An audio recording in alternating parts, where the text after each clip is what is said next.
del profeta Zacarías, capítulo 9. En el capítulo 8 estuvimos hablando acerca de una promesa que Dios le da acerca de la ciudad de Jerusalén. Esta promesa tenía que ver con que esa ciudad iba a ser llamada una ciudad de la verdad, la ciudad de la santidad y la ciudad de la justicia. Básicamente esos tres cualidades, ¿cierto?, es lo que Dios nombra como promesa para esa ciudad. En los primeros versículos vimos eso, ¿no? La promesa acerca de la ciudad de Jerusalén. Recuerde que ellos vienen de 70 años del cautiverio. Siempre hay que entenderlo en el contexto del cual está dicho las palabras. Las palabras tienen un contexto. No se pueden interpretar los versículos individualmente, independientemente de cuál era el contexto histórico. Entonces Dios le promete a Jerusalén que va a ser llamada la ciudad de la verdad, el monte de la santidad y la ciudad de la justicia. Cosas que en aquellos días lamentablemente eso no abundaba. Después Él les llamó en el capítulo 8 a hacer una reflexión acerca de lo sucedido, y uno siempre tiene que pensar, ¿por qué me ha pasado lo que me ha pasado? ¿Por qué me ha pasado lo que me ha sucedido, para no ser redundante? Es decir, que las malas consecuencias que estaba viviendo Jerusalén, el cautiverio, la destrucción del templo, de las murallas y todo eso, que ellos recordaban y venía a la mente y pedían en el capítulo 7, vamos a volver a ayunar y vamos a volver a ayunar. Sí, pero ellos ayunaban por las consecuencias del pecado, pero no por el pecado. Y no es lo mismo lamentarse por las consecuencias. ¡Ay, me fue mal! ¡Ay, me fue mal! Hay que reflexionar, ¿por qué me fue mal? ¿Cuál es la causa del por qué me fue mal? Y eso es lo que Israel no estaba reflexionando, eso es lo que el pueblo no estaba pensando. Ellos, recuerden, en el capítulo 7, ayunaban recordando la invasión de Jerusalén. Otro día ayunaban recordando cuando fue sitiada Jerusalén. Otro día ayunaban recordando cuando se rompió el muro de Jerusalén. Otro día ayunaban cuando se destruyó el templo de Jerusalén, pero no ayunaban por sus pecados. Y el único ayuno que había establecido Dios era el ayuno del día 10º del mes séptimo, es decir, el día de la expiación. Era el único ayuno nacional. Y ellos habían puesto un montón de ayunos por otras cosas. Dios les decía, no, se ayuna solamente en lamentación por el pecado. Ese es el motivo verdadero del ayuno, lamentándose uno por su pecado. Ellos, insisto, lloraban y ayunaban por muchas cosas. Dios les dice, no, reflexionen. ¿Por qué ha pasado todo esto? Recuerden. Después les pidió una nueva acción, es decir, que ellos ahora hablen la verdad, se comporten como deben comportarse, amen a su hermano, amen a su prójimo, es decir, cumplan la ley. Este es el tema, cumplan la ley, guarden la ley. Todo esto le había venido por desobediencia a la palabra. Entonces, si uno reflexiona, ¿por qué me fue mal? Por desobediencia, bueno, entonces ahora, ¿qué debo hacer? Obediente. Como Pablo dice en una de sus cartas, el que hurtaba, no hurte más, es decir, deje de hacer lo malo y ahora haga lo correcto, haga lo que tiene que hacer.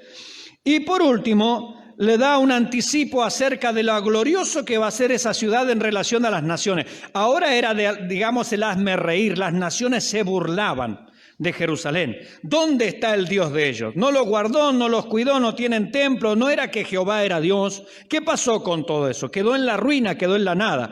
Sin embargo, él en los últimos versículos del capítulo 8, repaso esto porque no quedó grabado, el Señor les dice, miren, va a llegar el día en que las naciones, así como en algún momento Jerusalén fue motivo de burla, las naciones acudirán a este lugar a adorar al Señor.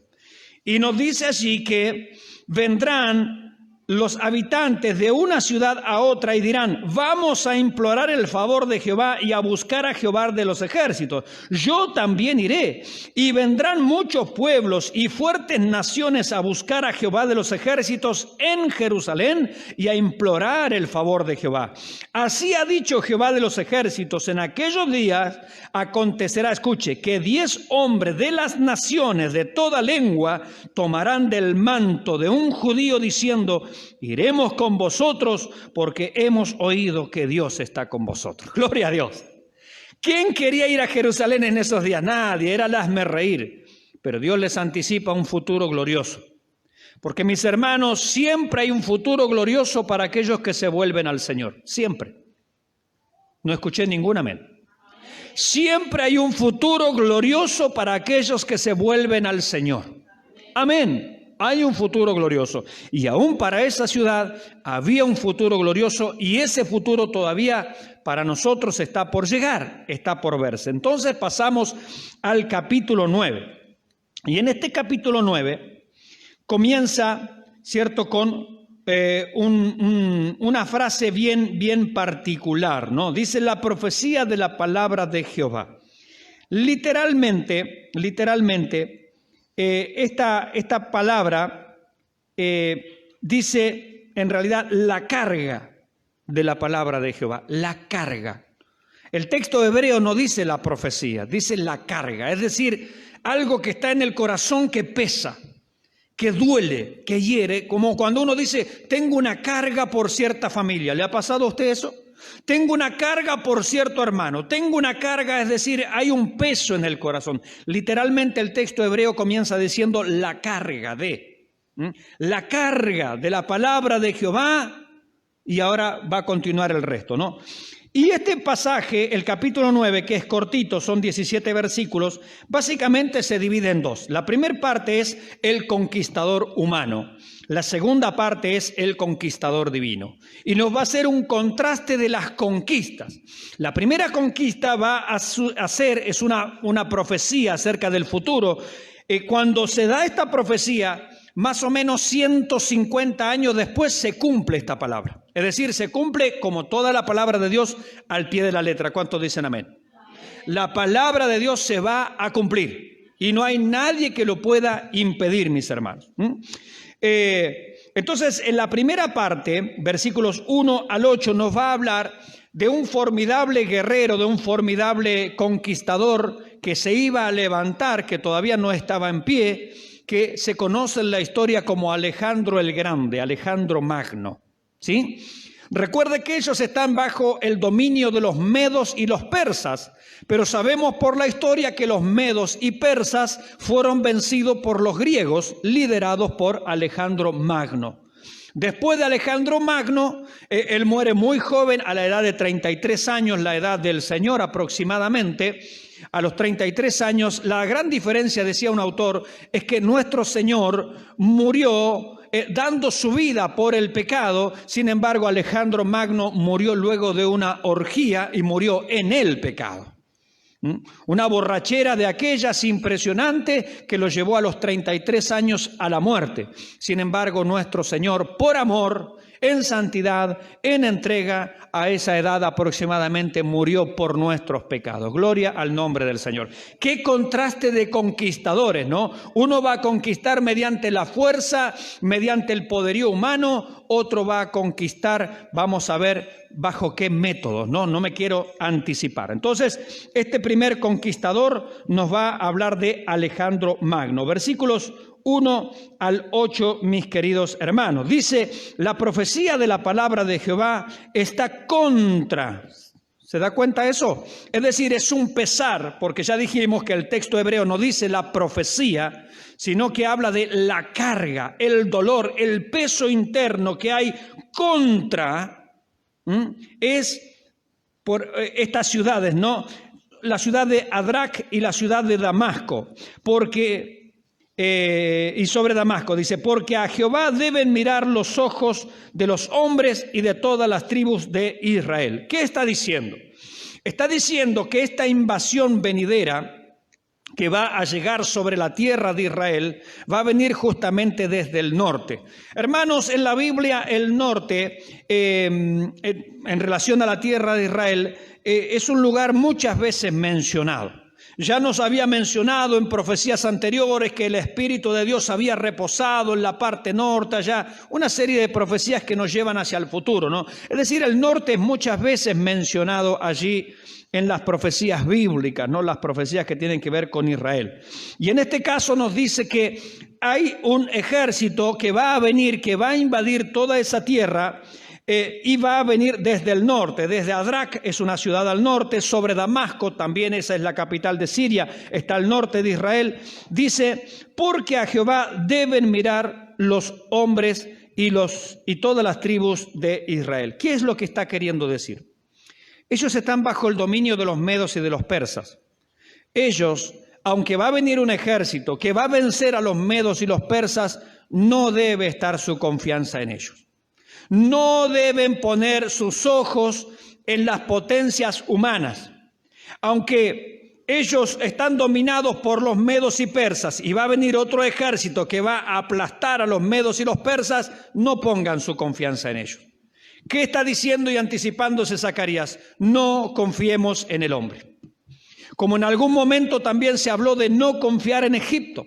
No confíen en Egipto, no confíen en los poderes humanos. ¿Por qué? Dios ya les había dicho que no es con ejército ni con fuerza, sino con ¿qué? Con mi Santo Espíritu, ha dicho Jehová de los ejércitos. Y esto es lo que nosotros debemos de hacer. Mis hermanos, siempre poner nuestra confianza en el Señor. No es el próximo gobierno el que nos va a sacar adelante a nosotros, ¿verdad que no? Esperamos que humanamente el próximo gobierno sea mejor que este. No hay que esforzarse mucho tampoco, ¿cierto? La verdad que no. Pero aunque el próximo gobierno, Dios quiera que sea mejor que este, nuestra confianza no está puesta en el próximo gobierno. ¿Amén? Nuestra confianza está puesta en el Señor. ¿Qué les dice aquí?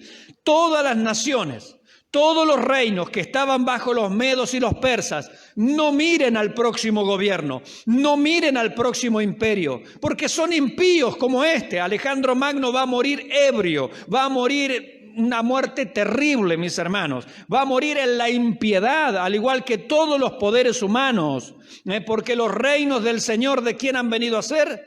Del Señor y de su ungido. A Él le pertenecen los reinos. Entonces, deben mirar no solamente las naciones, sino que particularmente dice todas las tribus de Israel. ¿A quién hay que mirar? Al Señor, a Jehová, dice, miren. Esto nos recuerda, mis hermanos, sin duda al Salmo 121. ¿Quién se acuerda del Salmo 121? Alzaré mis ojos a los montes. ¿De dónde? Es decir, a las alturas. Levantar la vista. ¿De dónde vendrá mi socorro? ¿De Alejandro Magno?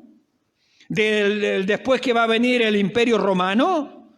¿Del gobierno que venga ahora después de este pésimo gobierno que tenemos? ¿De dónde vendrá nuestro socorro, mis hermanos? ¿De dónde? De Jehová, que hizo los cielos y la tierra. Amén. Y Pablo le va a decir a los creyentes, si pues habéis resucitado con Cristo, buscad las cosas de arriba, poned la mira en las cosas de arriba, no en las de la tierra. Es allí donde tiene que estar dirigida nuestra mirada, mis hermanos, no en las circunstancias que nos rodean. Las circunstancias son efímeras, son pasajeras, y aunque hoy se pongan difíciles, nuestro Dios es más grande que cualquier problema. Amén. Amén. Nuestro Dios es mayor, nuestro Dios es más grande. Él tiene cuidado de su pueblo. Amén. Gloria al Señor. Dice, pongan sus ojos, miren al Señor, no pongan su confianza en el hombre. El hombre defrauda, el hombre falla, aunque no quisiéramos, hermanos. Usted me podrá decir, bueno, pero aquí está hablando de alguien impío. Aún los creyentes fallan o no. Amén, los creyentes fallamos, todos fallamos. Nuestra confianza debe estar puesta en el Señor. Él es nuestro socorro, Él es nuestro refugio, mis hermanos. Versículo 2, dice también Hamat, otra ciudad norteña, será comprendida en el territorio de este, es decir, de este personaje, de este imperio, de esta potencia que va a venir. Está hablando de Alejandro Magno. También dice Tiro y Sidón, aunque sean muy sabias. Bien que Tiro se edificó fortaleza y amontonó plata como polvo y como oro, y oro como lodo de las calles. Aquí está mencionando a ciudades como Tiro y Sidón, ciudades fenicias. Dice la historia que grandes imperios no pudieron conquistar estas ciudades. Es decir, los medos y los persas no pudieron conquistar a Tiro y a Sidón. No pudieron. Ellas no estaban bajo el dominio de los medos y persas. Los babilonios tampoco habían podido conquistar estas ciudades. No pudieron. Primero estuvieron los babilonios, después los medos y persas, tampoco pudieron. Dios dice, no se preocupen, estas ciudades no van a escapar, ellas no van a poder, porque ahora viene un ejército tan poderoso, tan invencible humanamente, que esas ciudades que hasta ahora otros imperios no la habían podido dominar, van a caer. No importa la plata, no importa la sabiduría, no importa la fuerza, los ejércitos, los recursos, no importa, van a caer. Hermanos, es que todo en este mundo está destinado a perecer. Todo lo más fuerte, todos los imperios. Cuando nosotros vemos hoy, por ejemplo, el antiguo imperio romano, ¿qué queda de él? Ruinas. Y del imperio, por ejemplo, egipcio, ¿qué queda hoy en día? Nada, arena nada más. Arenas y camellos, es todo lo que hay. No hay ninguna otra cosa. Y de la gran Babilonia de la cual Nabucodonosor se jactaba y decía, esta es la gran Babilonia que construí para mi majestad, para mi gloria, para mi grandeza, ¿qué queda? Nada. Ni siquiera es una ciudad habitada. Es una ciudad allí en el desierto abandonada. No queda nada, mis hermanos. Porque todos los reinos son pasajeros. Pero el reino de nuestro Dios es un reino eterno. Dice que lo dilatado de su imperio y la paz no tendrán fin. Amén. Cuando el Señor establezca su reino sobre esta tierra, Él va a reinar para siempre. Él no va a ser su reino como los reinos pasajeros. Las presidencias pasan, un periodo, 2 periodos, no están más. Algunos no alcanzan a terminar un periodo, no están más. Imperios han pasado, han dominado por años, tal vez un par de siglos algunos, pero se terminan, en algún momento sucumben. Todos son pasajeros. Pero el reino de nuestro Dios es un reino inconmovible, mis hermanos. Nada lo puede cambiar, nada lo puede destruir. Entonces estas ciudades, Tiro y Sidón, que hasta ahora eran inexpugnables, eran ciudades extraordinarias en fortaleza, en oro, en recursos, en poderío militar, dice también caerán. Versículo 4, he aquí el Señor la empobrecerá. ¿Quién estará contra estas ciudades? ¿Quién? El Señor. Y qué terrible es tener al Señor por adversario, ¿no? Esta ciudad podía resistir a Nabucodonosor. Esta ciudad podía resistir a Ciro, a Artajerjes, podía resistir a Darío, pero no puede resistir al Señor. Es que nadie puede resistir al Señor. Pablo pregunta, ¿o provocaremos a celos al Señor? ¿Somos más fuertes que Él? Horrenda cosa es caer en manos del Dios vivo. Amén. Porque nadie puede resistir al Señor. Gloria a su nombre, ningún poderío. Mire, en estas ciudades Ezequiel había hablado del rey de Tiro metafóricamente y lo había comparado a Satanás, ¿se acuerda? Cuando le dice, tú rey de Tiro, en Edén estuviste en medio de los carbones encendidos. Está hablando del rey de allí de Tiro. Era un hombre de una sabiduría extraordinaria, de un conocimiento extraordinario, de una riqueza extraordinaria, que metafóricamente es comparado con Satanás, ¿sí? En esas profecías que hay allí en Ezequiel. Bueno, sin embargo, dice, todo esto va a caer, todo esto va a perecer. A la mitad de la tribulación, mis hermanos, en Apocalipsis capítulo 12 se nos dice también que ese rey de Tiro metafórico, Satanás, será arrojado del cielo a la tierra. Y él está en caída libre, mis hermanos. ¿Por qué? Porque el Señor nuestro Dios Todopoderoso reina. Y ante Él se doblará toda rodilla de los que están en el cielo, en la tierra y debajo de la tierra, y toda lengua confesará, Jesucristo es el Señor, para gloria de Dios Padre. Amén. Gloria al Señor. Él es nuestro Dios, mis hermanos. Bien que Tiro se edificó fortaleza y amontonó plata como polvo, oro como lodo de las calles. Versículo 4, he aquí el Señor la empobrecerá y herirá, escuche esto, porque esto es extraordinario, y herirá en el mar su poderío y ella será consumida de fuego. Esto se escribió unos 150 años aproximadamente antes de que sucediera.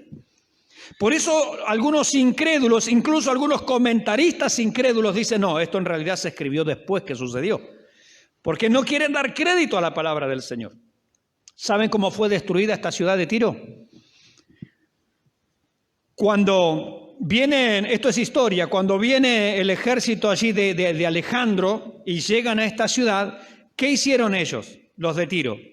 Hicieron su ciudad para dentro del mar y se hicieron como una isla artificial y allí pusieron su ciudad. Y abandonaron la vieja ciudad, la clásica, ahí a orillas del mar, la abandonaron. Entonces ellos se burlaban de Alejandro como diciendo, te engañamos, ahora no puedes porque nosotros estamos en el medio del mar, ¿cómo vas a venir hasta acá? ¿Qué hizo Alejandro? Con las mismas ruinas de la ciudad, esto es historia, insisto, empezaron a traer escombros, piedras e hicieron un puente hasta llegar a la ciudad y unieron con un puente, un camino artificial de piedras y escombros hasta llegar a la ciudad de Tiro. Y en esas condiciones batallaron contra ella, la destruyeron y la prendieron fuego. Así cuenta la historia, fue el final de Tiro en manos de Alejandro Magno. La Biblia nos dice 150 años antes de que eso sucediera, he aquí el Señor la empobrecerá y herirá en el mar, su poderío. Gloria al Señor. Y ella será consumida de... Y así fue, mis hermanos. Porque, mis hermanos, lo que Dios dice se va a cumplir. Lo que Dios dijo en el pasado, por ejemplo, de que el Mesías iba a nacer en Belén de Judea, ¿dónde nació él? En Belén de Judea. Cuando la Biblia decía que él iba a ser crucificado y ser contado entre malhechores, ¿cómo murió él? Crucificado y contado entre malhechores. Cuando la Biblia decía que él iba a resucitar, ¿qué sucedió? Ahora, todo eso acerca de la primera venida. Cuando la Biblia dice que él volverá con gran poder y gran gloria, ¿cómo va a volver?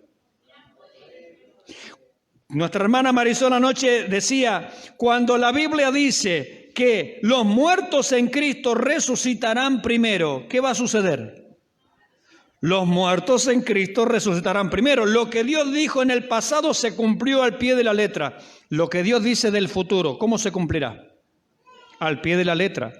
Por eso nosotros como iglesia, mis hermanos, adherimos a lo que se llama una interpretación literal. Lo que la Biblia dice, eso es. No hay que darle la vuelta. Por supuesto que a veces en la Biblia, en el lenguaje, hay metáforas y hay palabras figuradas, sí, pero eso no quita que no sea verdad. No quita, mis hermanos, que no se vaya a cumplir. Y entonces sigue el recorrido de Alejandro Magno entrando desde el norte de Israel, pero en vez de ir hacia Jerusalén, va a ir rodeando la costa y no va a entrar a Jerusalén. Mire lo que dice el texto, y esto se cumplió. Verá Ascalón y temerá. Estas son las ciudades filisteas a la orilla del mar, allí el mar Mediterráneo. Verá Ascalón y temerá. Gaza también, y se dolerá en gran manera. Asimismo Ecrón, porque su esperanza será confundida y perecerá el rey de Gaza y Ascalón no será habitada. Todas estas ciudades son ciudades costeras. Allí en el costadito lo que se conoce como los filisteos. ¿Sí?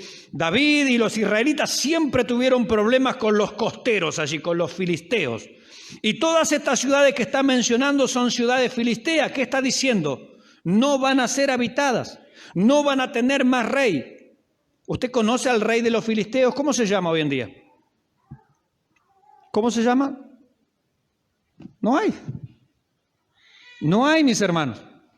Porque el Señor dijo que no va a haber más rey allí para ellos. De hecho, los palestinos que hay hoy no son descendientes de los filisteos. Este es un dato que yo no sabía, que me enteré hoy leyendo, informándome acerca de estas cuestiones. Los actuales palestinos, que algunos alegan, no, nosotros estamos aquí porque somos descendientes de los filisteos, no es así. Son descendientes de jordanos, de egipcios y de sirios, pero no son descendientes de los filisteos. Y ese es el actual pueblo palestino. Y mire lo que dice la Biblia. Aquí está escrito. Mire lo que dice.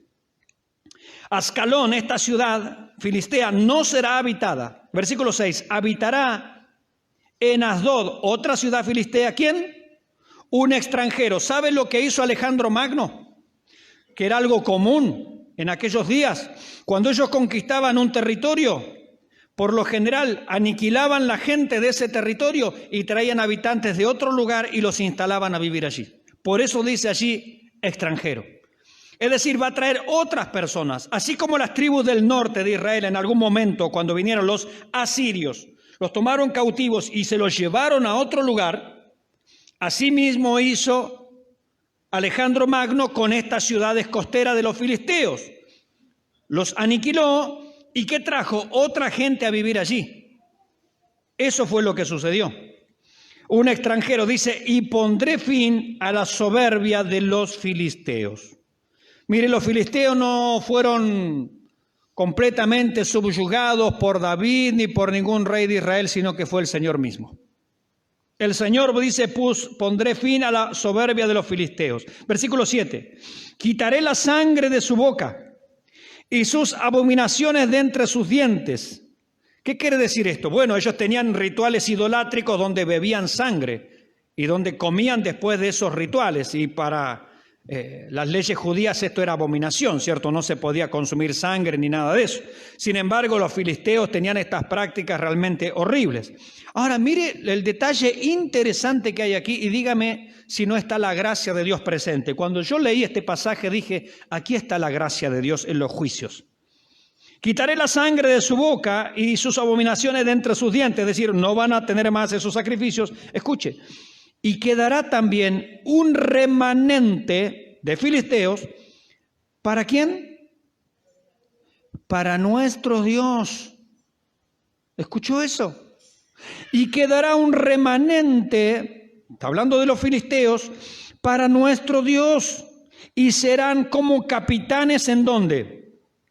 En Judá, y Ecrón, es decir, una ciudad filistea, será como el Jebuseo, que es el original habitante de Jerusalén, porque Jerusalén, ¿cómo se llamaba originalmente? Jebús. La ciudad de Jebús la toma David, ¿cierto? Y la constituye en capital, y de allí sale el nombre Jebús Salem. Salem es paz. Jebús Salem, y se transforma en Jerusalén. Entonces lo que está diciendo, así como muchos jebuseos sobrevivieron cuando David tomó la ciudad y en definitiva terminaron cierta parte de los judíos, es decir, se mimetizaron, se mezclaron con el pueblo judío, así también los filisteos, ese remanente, van a pasar a ser parte del pueblo judío. ¿Se acuerda la historia de Rahab la ramera? ¿De qué ciudad era ella? De Jericó. Era una ciudad destinada ¿para qué? A la destrucción, era anatema, era cananea. Los cananeos no tenían parte en la nación de Israel. Sin embargo, ¿fue incorporada ella a los israelitas? Amén. ¿Se acuerda de Ruth la moabita? ¿Los moabitas tenían parte con los judíos? Ninguna. Ruth vino a ser parte de los israelitas y ambas, tanto Ruth la moabita como Rahab la cananea, están en la ascendencia de nuestro Señor Jesucristo. Y ahora nos cuenta que también los filisteos, un remanente, esos con los que siempre tuvieron guerra y chocaron y peleaban y eran este filisteo incircunciso y la bronca que había entre judíos y filisteos, dice Dios, yo me voy a guardar un remanente para mí y serán guerreros en Judá. Gloria a Dios. No nos está anticipando aquí, mis hermanos, como el Señor de dos pueblos quería ser uno solo. ¿Qué es la iglesia? ¿Qué es la iglesia? Es la reunión de judíos y gentiles que han creído en el Señor Jesucristo. Un nuevo hombre, un nuevo pueblo, un pueblo espiritual, mis hermanos. Aquí está, en la iglesia. ¿Cuántos dicen amén? Y en un futuro también se van a encontrar. Dios conoce exactamente de dónde viene cada uno. Resulta que judíos peleando por defender allí Jerusalén en días futuros, mis hermanos, y resulta que si uno escarba en su ascendencia, en realidad son filisteos. Yo creo que ni ellos lo saben. De verdad. Si usted le pregunta a un judío hoy, ¿de qué tribu es usted? De judíos no saben. Salvo un par de apellidos, Cohen, Levi, que son de familia levítica, La gran mayoría de judíos no sabe de qué tribu son, no saben si son de Zabulón, de Dan, de Isaacar, de Manasés, de Efraín, no tienen idea, ellos no saben. Y no va a ser de extrañar, mis hermanos, que un día nos encontremos y sepamos en estos acontecimientos futuros que judíos hoy actuales se hallen defendiendo la nación de Israel y resulta que su ascendencia es filistea. ¿Por qué? Porque Dios dice, yo me voy a reservar un pueblo para mí. De los filisteos los voy a incorporar. Mire, dice, lo vuelvo a leer, quitaré la sangre de su boca y sus abominaciones de entre sus dientes. Es decir, los limpiará de la idolatría, eso está claro. Y quedará también un remanente, habla de los filisteos, para nuestro Dios. Y serán ese remanente de filisteos como capitanes en Judá. Y Ecrón, una ciudad filistea, será como el Jebuseo. Fue incorporado, fue absorbido dentro de los judíos. Amén, gloria a Dios. Esta es la gracia del Señor. Esta es la misericordia del Señor.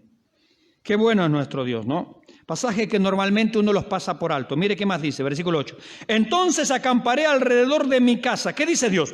Está bajando la invasión de Alejandro Magno, está tomando todas las ciudades, están desapareciendo ciudades, está trayendo otros pobladores a esos lugares.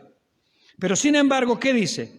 Entonces acamparé, dice Dios, alrededor de mi casa, es decir, del templo de allí en Jerusalén, como un guarda, para que ninguno vaya ni venga, y no pasará más sobre ellos el opresor, porque ahora miraré con mis ojos. Dios está diciendo, no se preocupen, este tremendo ejército poderoso va a invadir todo, se va a llevar todo por delante, incluso a Tiro y Sidón, que nadie las podía dominar, pero acá no entra. Y la historia nos cuenta que Alejandro Magno fue a Jerusalén y estuvo en Jerusalén, pero estuvo en son de paz. Cuando Alejandro Magno fue a Jerusalén, lo salió a recibir el sumo sacerdote. ¿Y sabe qué le llevó? Los rollos escritos de Daniel, de Zacarías, en donde allí el sumo sacerdote le dijo, esto estaba escrito que usted iba a venir. Y Alejandro Magno no tocó la ciudad. ¿Qué dice Dios? Entonces acamparé alrededor de mi casa como un guarda, para que ninguno vaya ni venga, y no pasará más sobre ellos el opresor, porque ahora miraré con mis ojos. Gloria a Dios. Dios le está diciendo, no se preocupen cuando caerán a tu lado 1000 y 10.000 a tu diestra, más a ti no llegará. ¿Por qué? Porque has puesto a Jehová, que es mi esperanza, al Altísimo por tu habitación. Por eso no te sobrevendrá mal, ni plaga tocará tu morada. Gloria a Dios. Son las promesas del Señor. Amén. ¿Podemos confiar en esas promesas? Pastores, que se está poniendo fea la cosa, 100% de inflación para este año, y si se dispara a 500, hiperinflación, ¿qué dice la palabra del Señor? ¿Nos va a faltar algo? ¿Llegará a nosotros? Y pastor, pero es que no hay trabajo en ningún... No se preocupe, el Señor es nuestro Dios. Si nosotros obedecemos su palabra, si nosotros creemos en Él, confiamos en Él, Él se preocupa por nosotros. Mas buscad primeramente el reino de Dios y su justicia, y todo lo demás será añadido. Amén, gloria al Señor. El primer invasor, cruel, impío, pero aún así Dios dice, yo voy a guardar a los míos, confíen en mí. El segundo conquistador, el primero era humano, el segundo conquistador, divino. Mi hermana Marisol mencionaba este pasaje anoche. El segundo conquistador. Alégrate mucho, pero si me está hablando de que hay una invasión tremenda, terrible, no va a quedar nadie, las ciudades más fuertes que no podían ser conquistadas por nadie van a caer, ¿qué le dice Dios a su pueblo? ¿Qué le dice Dios a su ciudad? Alégrate mucho, hermanos. Si el Señor nos dijera hoy, alégrense mucho por lo que viene a la Argentina, ¿qué diríamos nosotros? Este pastor está medio loco, se piró, está medio pirucho el pastor. Se falla un poco al pastor. Tomó una dosis excesiva de fe. Pero miren, le acaba de describir todo lo que está pasando. Y sin embargo, él le dice a su pueblo, le dice a su ciudad, léalo conmigo, ¿cómo le dice? Pero dígalo alegre. ¿Cómo le dice? Dígale al que está al lado. No, pero dígaselo con alegría. Alégrate mucho. Acaba de describir un panorama terrible y le dice a su pueblo, a su ciudad, alégrate mucho, hija de Sión. Está hablando de Jerusalén. Da voces de júbilo, hija de Jerusalén. ¡Yuhu! Se viene la crisis, gloria a Dios. Se viene la hiperinflación, aleluya. Eso es lo que está diciendo. Alégrate mucho, gózate, alégrate. ¿Por qué? He aquí tu rey vendrá a ti. Amén. ¿Por qué es la alegría de tu pueblo? ¿Por qué es nuestra alegría? ¿Quién viene, mi hermana Marisol? ¿Quién viene? Viene nuestro Señor. Alegrémonos, gocémonos, démosle gloria, porque han llegado las bodas, dice así en Apocalipsis, ¿no? Amén. Gocémonos en el Señor, alegrémonos en nuestro Dios. No tengamos cara de crisis, hermanos. Nuestro Dios no está en crisis. Nuestro Dios está todavía sentado en su trono. Amén. Alégrate mucho, hija de Sión. Da voces de júbilo, hija de Jerusalén. He aquí tu rey vendrá a ti. Y mire las características de este rey. El otro era violento, se llevaba todo por delante. ¿Cómo es este? En primer lugar, justo. Él hace lo recto. Él nunca va a hacer algo que vaya en contra de la voluntad de Dios. Nunca hará algo que vaya en contra de la palabra de Dios, porque Él es justo. Amén. No solamente es justo, Él es salvador. Jehová salva. ¿A qué viene Él? Trae justicia, va a cumplir toda la ley de Dios. ¿Para qué? Para salvarnos. ¿Qué significa el nombre Jesús? Jehová salva. El Señor salva. Él es salvador. ¿Qué más? Es un conquistador que viene así llevándose todo por delante, prepotente, diciendo, exprópiese, exprópiese. ¿Cómo dice él? No. ¿Qué dice? Humilde. Él dijo, aprended de mí que soy manso y humilde de corazón. Amén. Y dice, cabalgando sobre... Los otros venían en corceles, como va a aparecer el anticristo en los días de la tribulación, ¿no? En un caballo blanco. En corceles... Sin embargo, dice, cabalgando sobre un asno, sobre un pollino hijo de asna. Esta parte, mis hermanos, hasta aquí se cumplió.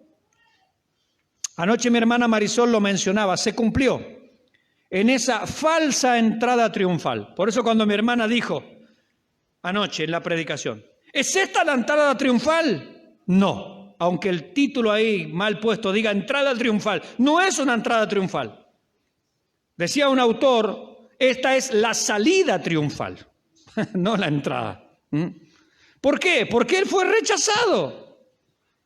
Él fue hipócritamente recibido, pero cuando él no hizo lo que el pueblo quería, lo que el populacho quería, él fue rechazado. Esa no es una entrada triunfal. Esa es una llegada humilde, mis hermanos. Y eso tuvo su cumplimiento allí, en el la mal llamada entrada triunfal. Pero fíjese, no termina allí. ¿Por qué? Porque ¿qué más va a pasar? Dice, y de Efraín destruiré los carros y los caballos de Jerusalén y los arcos de guerra serán quebrados y hablará paz a las naciones y su señorío será de mar a mar desde el río hasta los fines de la tierra. Amén. Esto falta cumplirse. Él entró allí, pero ahora ¿qué tiene que hacer él? Una vez que ha hecho su sacrificio por el pecado, ahora vuelve. Y ahora sí va a entrar triunfalmente. Ahora sí que va a entrar triunfal. Yo discrepo en una sola cosa nada más. En una sola. No es el rapto de la iglesia la entrada triunfal. Es la segunda venida. Porque Él vuelve a Jerusalén. En el rapto nosotros no nos vamos a la nueva Jerusalén.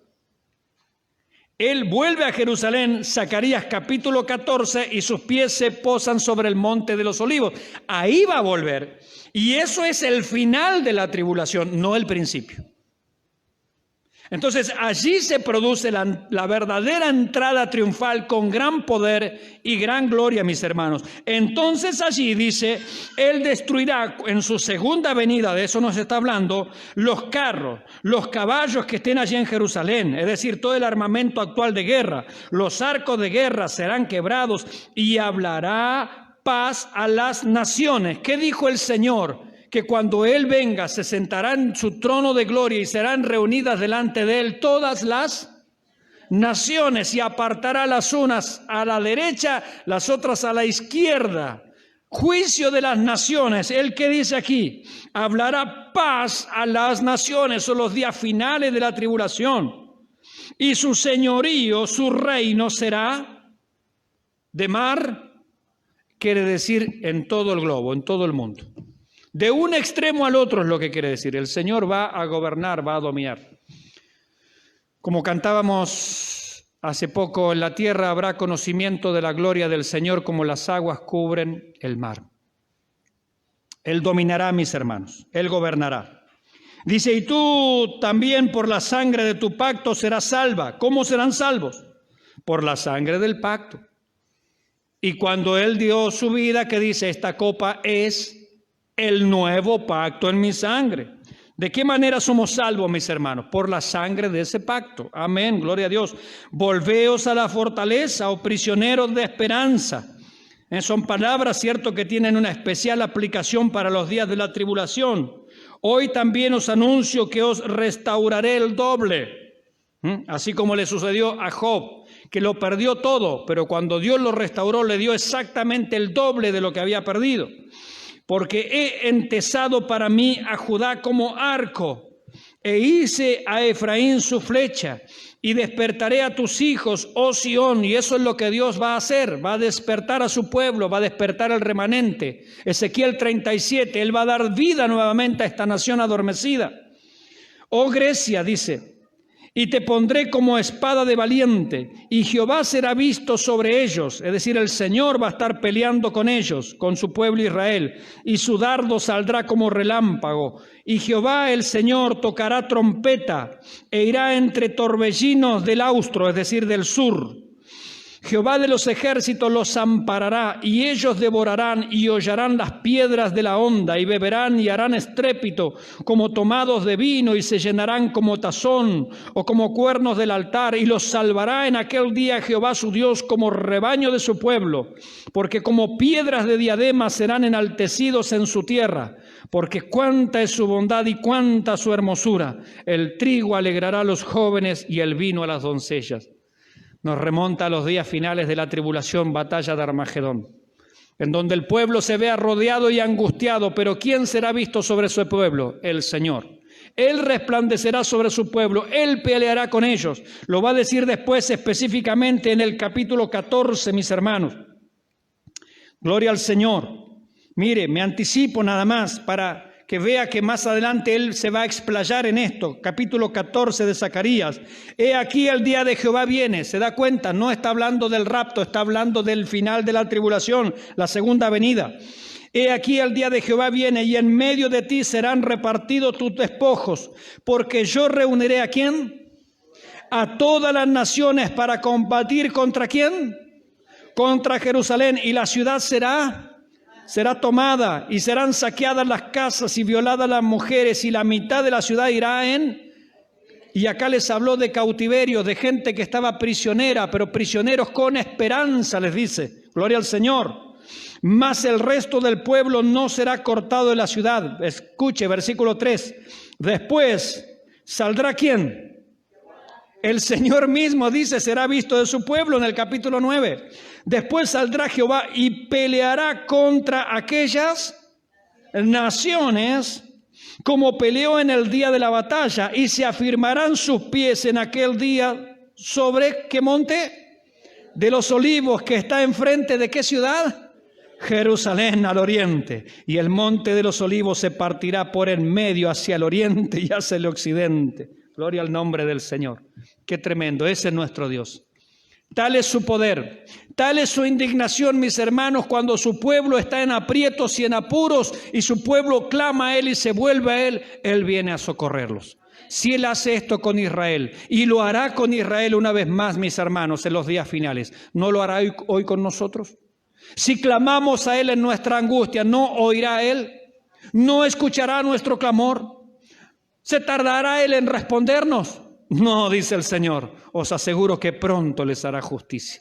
Gloria al nombre del Señor. Qué pasaje maravilloso. Por eso termina el versículo 17 del capítulo 9. Porque cuánta es su bondad y cuánta su hermosura. Qué maravilla, ¿no?